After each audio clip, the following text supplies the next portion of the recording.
Bismillahirrahmanirrahim. We'll see the slides.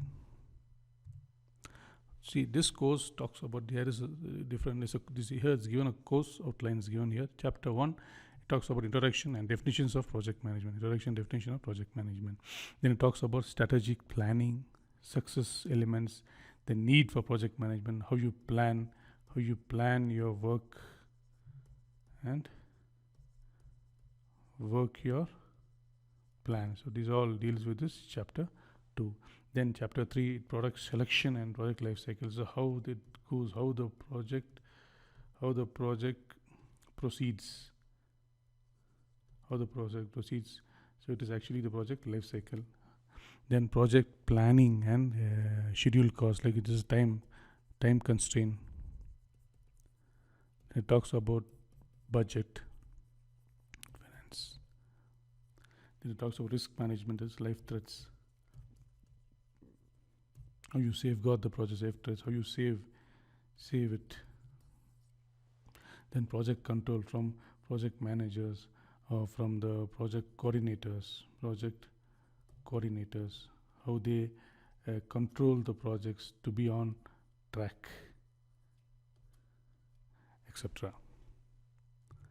Then remaining chapters, like you have chapter 7 is project evaluation, reporting and termination. So if there is any problem, if there is any problem issues, to solve the problem issues.